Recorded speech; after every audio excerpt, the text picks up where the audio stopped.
Hi guys, how you doing? It's Monday morning, bank holiday Monday. My name is Crystal, and this is the start of my bank holiday Monday. I'm just getting on with it just like it's an ordinary day. Not going anywhere today, just relaxing indoors, and that's it. Alexa, good morning. Good morning. Today we observe the birthday of a very rare creature, the legendary naturalist Sir David Attenborough. I hope this unique life form is enjoying his natural habitat today. So, right, I'm at home, I'm by myself, got my lovely dog, and I'm perfectly happy, I'm perfectly okay. If I'm left alone to my own devices, I'm fine. Today I'm just going to do a bit of cleaning up, a bit of spring cleaning. When I get depressed, I don't know about anybody else, I don't do the dishes, I don't clean up, and I just let the place go to pot. So when I let someone make me feel awful about myself, I let the place go down the pan. Basically, I've had about nearly 1.5 months of harassment. It's got on top of me, and I've just not done anything. I've just sat and got miserable and just let the flat go to pot. So I'm here today. I've got up, I've fed my 2 elderly cats. Snowball's nearly 13, and so is Nikki, my tortoiseshell. They're both elderly cats, but they're full of the joys of spring. Snowball is still trying to run around like a kitten at the age of 13, and sometimes you can hear a bump in the night where she's tried to jump up onto the cupboard and she's fallen down, bless her. So even cats, when they get older, they still like to make out they're a kitten. They still play, and unfortunately for me, Snowball's got Nikki, and they've got each other, and they're around about the same age, so that's brilliant. Made myself a cup of coffee, fed Max. Max is snoozing on his fleece blanket, and we're all happy. This little family, me and my pets, we're absolutely fine this morning. I didn't listen to my mother Jennifer's phone conversation this morning, so I don't know what she said. So what I encounter outside when I take Max for a walk, I've not got a clue. So it's not going to affect me, it's not going to upset me, because I didn't hear a word that she was saying to me. And I can't answer the voicemail message because that phone has not got any credit on it. So I can't listen to what my mum said. So I can't react to it, I can't get upset, didn't hear what she said. About 10 to 9. Last night I was feeling pretty damn shitty because I haven't had the best of weekends.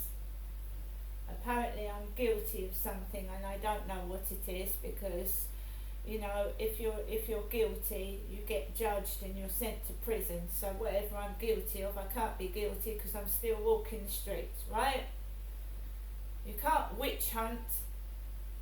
You're either guilty, not guilty. You go to prison, you do your time, you come out of prison. If you're not guilty, just leave people alone. I hate people that witch hunt, right? They get the wrong end of the stick, they don't know what went on, and they start hounding you and harassing you for no reason. And they can't let it go. Just let it go. Whoever you are, let it go. Just let it go. So May the 9th, I got married in 1987. May the 9th. So every May is shit, it's dire, it's miserable, I'm used to it. It's been that way since I left my ex-husband. Every May I feel like I'm being punished for leaving my husband for genuine reasons. So May the 9th is coming up, right? Alexa, what's the date today? It's Monday the 8th of May. Tomorrow is May the 9th and I'm supposed to be going to the dentist. I mean, one never knows when you get up in the morning what's going to happen, what you feel like. So I'm supposed to be going to the dentist tomorrow. I don't have children, I don't take kids to school, I'm on my own, I don't work for obvious reasons. I mean, I'm being harassed and hounded every day of my life by somebody, right? And that is the case, that's the truth.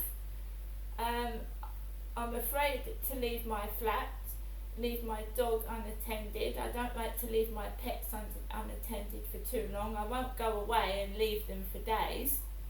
A couple of hours maybe, but not for days.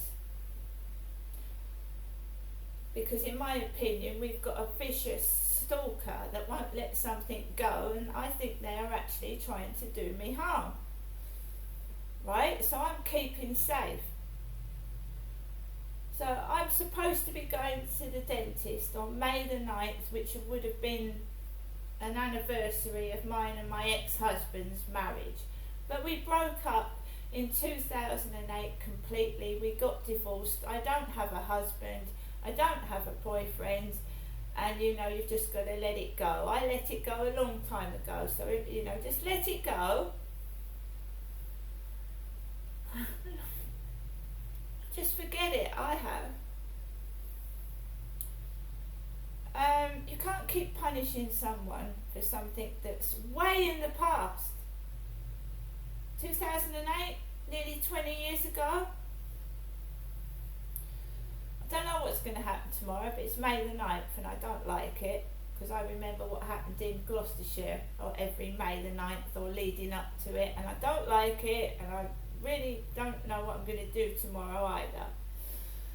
Last night I went out feeling shitty. There's a big dog on the corner, massive dog, and the owners had their back to me, and I threw some rubbish into the bin. I'm trying to hold my head up high throughout all this harassment, and I get woof, and it's a loud woof and it makes you jump out your skin. Woof! Remember, he'd come home, I'd gone out after he'd come home, a massive woof. Went round Common Creek Wharf, there was some people listening to music, sat down by the riverside. Good luck to them. I could smell food, strong smell of food. Walked past that, and I just got onto the field. There was 3 young lads on the field, 3 young lads walking across the field, and 1 gentleman walking a dog, 1 man. They've usually got either beanie hats on or hats. I've just been going out as I am.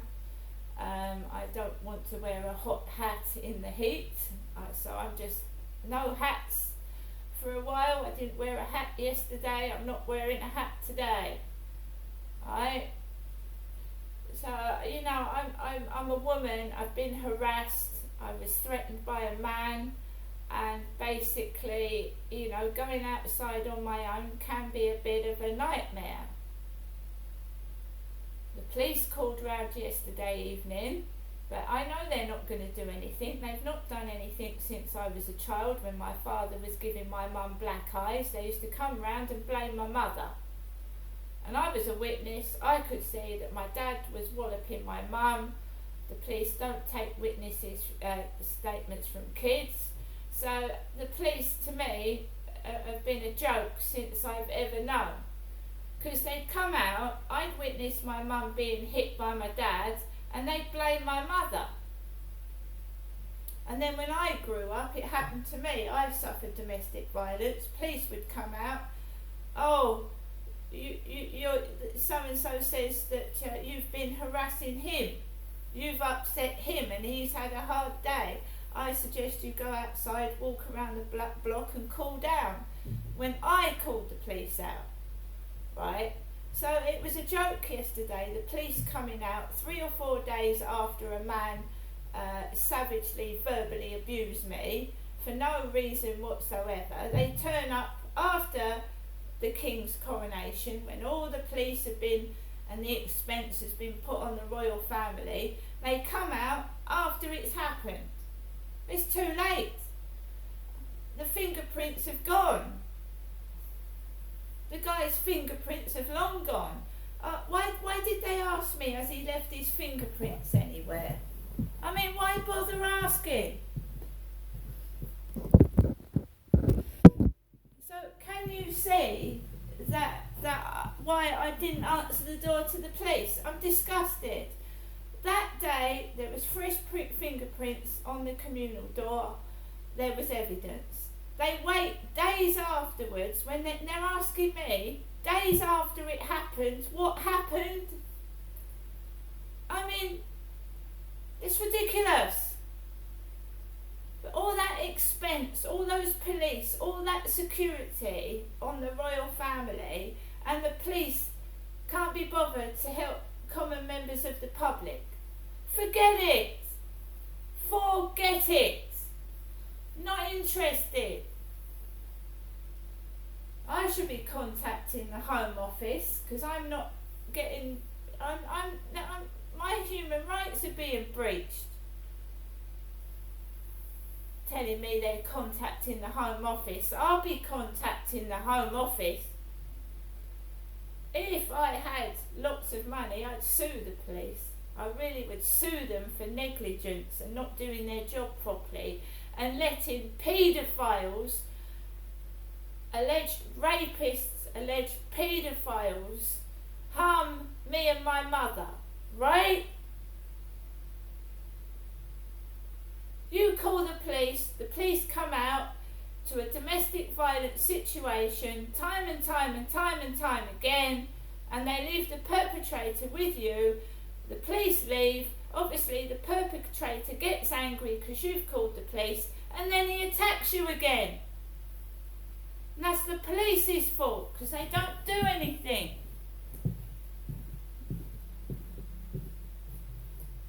And I believe it's being done on purpose to me and my mother. When either me or my mum calls the police, they don't do anything. Or they come out too late. I mean, they didn't even tell me they were coming yesterday. Oh, I don't give a shit. I'll just knock on her door. Was it just before he came in upstairs as well? And of course I would have got upset because the police hadn't done anything and weren't going to do anything. And they think I'm going to make a noise and get upset in my flat and disturb him upstairs by being angry. When he's actually been very quiet. I've not heard him.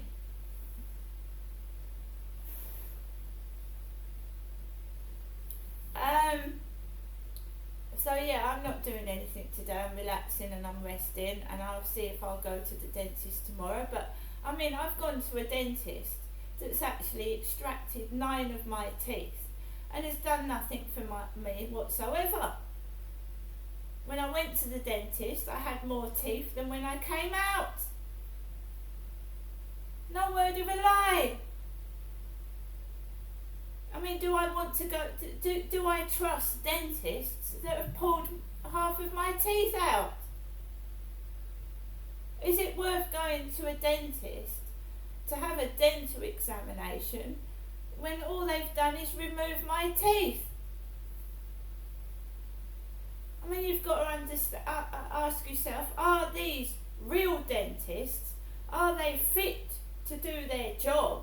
Or are they there to harm me and take all my teeth out? Are these people real dentists? Because aren't dentists supposed to save teeth? Aren't they supposed to look after your oral care?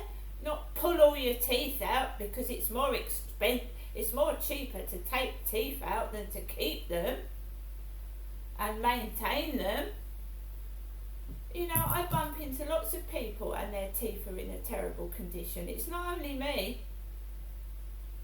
It is cheaper to pull teeth out. There's people, you know, in their early 50s and 60s with no teeth whatsoever. But the royal family, they've got lovely teeth, haven't they? They've got a full set of teeth because they get private care. We go to the dentist, 9 times out of 10, you can't get an NHS dentist. You can't get one. That's why I'm sick of watching people that are born into wealth showing off in front of my face. I don't want it. Shovel it, I don't want it.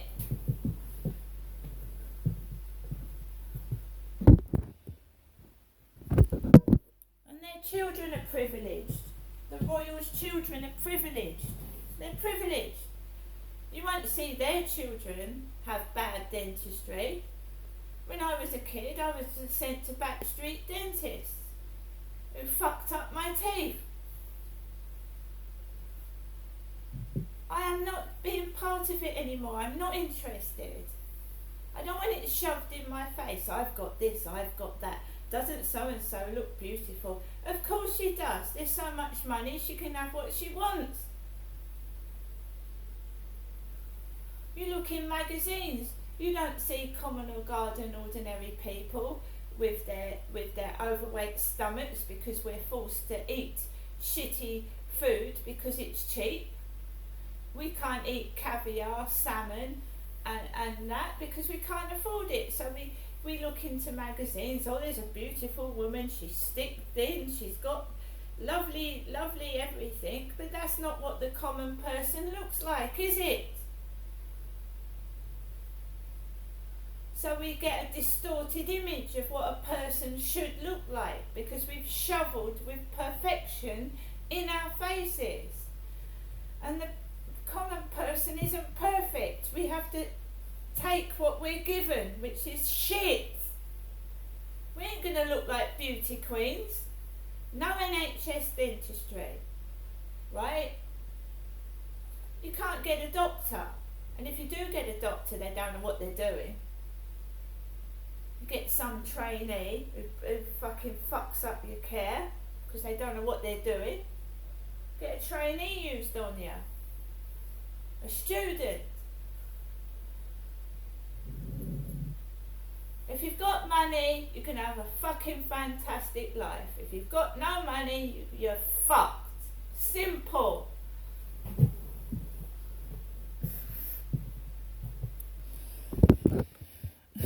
Right. Alexa, LBC Radio. LBC London from Global Player. The whole generation of GPs, in fact, I think in 2008 to 9, you were lost of power. This was predicted that the generation of GPs, like my father came to this country in the 60s, they would retire, and that we knew there'd be swathes of practices without GPs in London and in other parts of the country. And unfortunately, the NHS did not plan for that generation of GPs like my father retiring after 30, 40 years of practice.